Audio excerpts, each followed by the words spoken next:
science. Nature uses natural chemicals to keep a balance. Cabbages, not the most intelligent of plants, you might think. But you'd be wrong.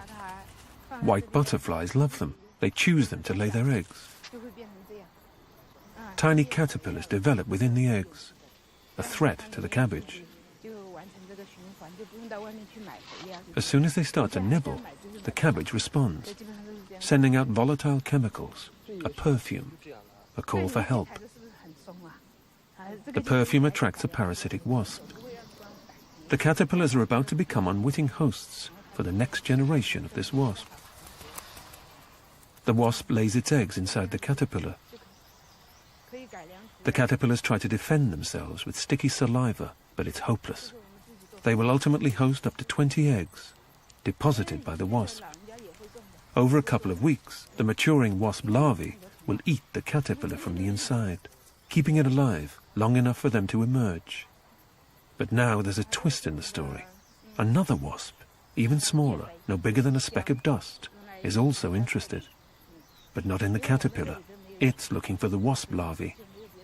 It injects its eggs via its ovipositor into the wasp parasites developing inside the caterpillar. Like a Russian doll, wasp within the living carcass of a caterpillar. As they emerge, this evolutionary battle has one more twist.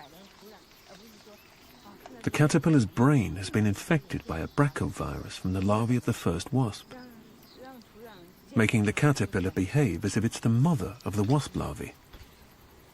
As they hatch and become pupae, she protects them against the second, much smaller wasp, defending her parasitic brood, her killers, to the very end.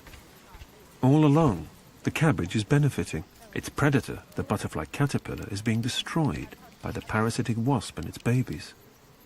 The clever cabbage has one more trick up its sleeve. It's able to detect whether a munching caterpillar has been attacked by a wasp. It knows this by the difference between the saliva of an infected caterpillar on the right and a healthy one on the left. If the feeding caterpillar hasn't been infected, it will send chemical compounds to that part of the leaf that is being attacked to poison the feeding caterpillar. Parasites like this tiny wasp larvae are nature's way of naturally protecting plants like the cabbage. Spraying with man-made chemicals destroys this natural web. The butterfly's caterpillars will bounce back a few generations later with new immunity, but the parasites cannot. They are destroyed forever, and with them, nature's natural balance, leaving our food plants, our crops, forever vulnerable without large-scale spraying. Ms. Gao is not a scientist, but experience tells her that working in sympathy with nature, as Li Bing did 2,000 years ago, is the only long-term solution to a safer environment.